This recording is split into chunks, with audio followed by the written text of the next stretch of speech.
Hello everyone, this is Franz from Wake Up Franz and welcome back to a video. This is into the next year predictions. Goodness, I didn't really think about the intro before beginning. So let's start off. I'm just going to be telling you a lot of random predictions off the top of the dome and let you know what I do foresee and feel that could be happening within the year of 2022. There may be a video following this confirming and talking about all of the predictions that I got right as of this year. So let's get started. Number 1. We see the shift happening in the K-pop industry right now, and that shift is going to be that more pop rock kind of style. Like I'm talking 2010s Paramore, very much that vibes. Like I'm talking like Imagine Dragons, Brendan Urie. It's highly likely that we're going to be shifting away from that focus of dance and visuals. Or there will be visuals, but it's not going to be more so as focused on dance, and it's going to shift to more of a focus on vocals and looks. So keep your eyes out, keep your eyes peeled for the vibes of K-Benz. I'm sure y'all have seen that new baby group under JYP, Extraordinary Heroes. Like we're very much going to be going back to like that brazy, crazy, Joker vibe, like Block B-esque style. If you didn't already see it, it's coming, so wait on it. I was already talking about this with a dear friend of mine, Esoteric Nico, so go ahead and run over to their blog and see if they have anything coming soon in terms of 2022 predictions. Number 2, it's highly likely that there are going to be some fourth gem groups that could be doing a lot more interaction over in the US. In specific, it's gonna be for sure there's gonna be a boy group that's gonna be winning some sort of award in like a classically American show. Like for example, like TXT winning a Teen Choice Award. Specifically, watch out for the Teen Choice Awards in that regard. But like I'm saying, keep your eyes peeled because your faves are gonna start appearing in like American TV and more of the vibes. It's not gonna be as closed off to them. We've already been seeing this happening. Like what is it? aespa doing that interview and talking with Nick Cannon. Keep your eyes peeled for that. Number 3, I would say you also need to be keeping your eyes peeled for that more of what's it called, kitschy kind of vibe of music. Like I'm giving the aura, the essence of like Sticker. There's gonna be a lot more groups trying to mimic and parrot that. So for those of you who are really not in the vibes of like I guess unicorn music, it's gonna be a bit of a rough year for you for sure. Number 4, I guess, which would mean number 1A or 2A, whichever the one that was, is highly likely that NCT specifically in terms of their units is going to stick to their sound. They're likely not going to be going with the grain of the shift in the K-pop industry of moving towards that more rock sound. They might release 1 or 2 songs like that, but in that regard, they're going to be keeping their same sound and evolving. Keep your eyes peeled.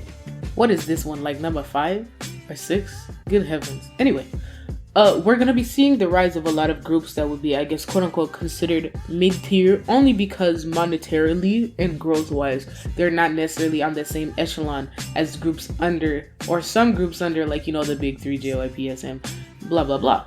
So, we're going to be seeing rises of groups like Pentagon, yet again, 17, Must X. It's not like they were ever small groups, you know what I mean? They pull views and they make money, but they're going to be taking main stage center because of their willingness to experiment but still have that consistent sound and that more grown sort of vibe, or at least for the older audience, they're going to be expanding and growing. Number 6 or 7, in K-hip-hop, it's highly likely that we're going to be seeing a lot more diversity in rap. Like, some of them are going to be leaving behind that more trap sort of sound, that more, I guess, American drill type of vibe, and branching out into, that same sphere as what's been going on over here in the States in terms of rap. So you're going to be having people rapping over, an electric guitar. You're going to be having them rapping over like this sad, happy music kind of vibe. I'm talking Juice WRLD, XXX. Keep your eyes peeled. Number 7 or 8, we're going to be seeing a lot of, I guess, so to say, new groups, baby groups, having a rise to bring in. It's almost going to feel like the next generation of K-pop has already started in that regard. As in, the baby groups, you need to keep your eyes out for them. I understand, some of y'all like your little handful of faves, but come on, Miss Multis. We need to get out there and branch out because the baby groups are going to be reigning soon. It's honestly probably going to be leading to the toppling of some other big groups. Thus, the moving up of the food chain, the mid-tier groups moving on their way up, etc., as we would. Continue on. 8 or 9. If you haven't heard of them already, that baby group MCND, you need to watch out for them because they're going to be pretty big soon, just because of their range and diversity of sound. Even though they might not necessarily end up following that sort of more rock, kitschy kind of vibe, it's highly likely that they are going to be coming up soon as the next, I guess, baby group kings. Anyway, yeah, 9 or 10. If I didn't mention it already, we're gonna be seeing K-bands finally having their respect put on them, at least in terms of the sphere of K-pop stans. I'm sure there are some of y'all that stan K-bands that might be considered noobs in the K-pop sphere, but you know what I mean. K-bands are going to be seeing a rise. We already see that with Extraordinary Heroes. Like I said, JYP is really on top of his shit and watching the social trends because we are moving in that direction in terms of K-pop. Keep your eyes peeled. 10 or 11. YG might be going through some troubles in terms of just the way business is going. I'm not saying their groups ain't doing nothing and they're not making money, but in terms of reaching that same pattern of growth as the other big two, keeping neck and neck with them in the race, YG is struggling. They're struggling, and we're just gonna have to see whether they sink or swim. And we already see what they're doing with their groups. If I didn't mention it already, Blackpink might be having their place knocked off of the throne. They might be having their time knocked off of the throne in relation to that.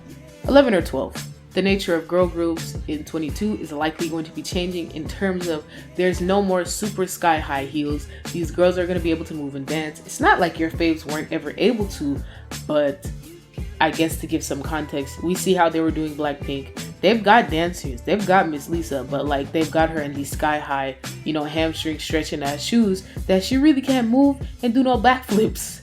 She's not doing no backflips. So watch out for the nature of changing in girl groups, and there will be a lot more movement in that regard. Did I say 12 or 13? I don't remember if I said 12 or 13.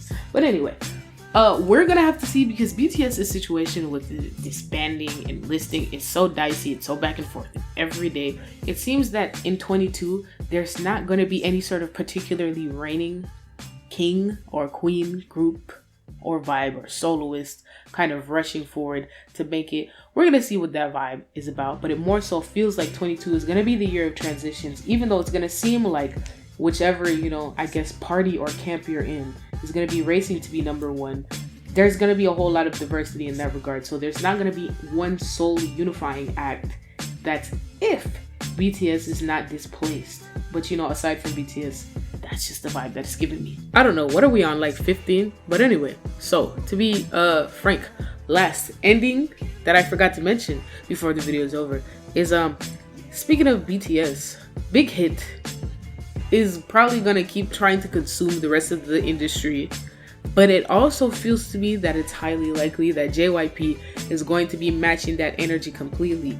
In terms of that, they kind of had a couple of backpedals in staying back there and watching and observing how to make their moves. So when it comes to this, I do feel corporate monsters JYP and Big Hit are going to be trying to suck up the rest of the industry. However, it doesn't feel like JYP may have success in consuming any other smaller companies under them, but more so trying to build up their roots to, I guess, expand their dominion. So yeah.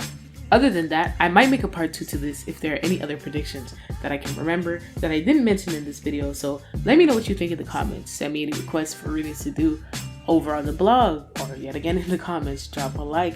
Let me know what you think. Send me any sort of criticisms, or if there's any other way, or maybe I should reformat this particular video, I guess, or let me know if you'd like me to keep doing these for each year.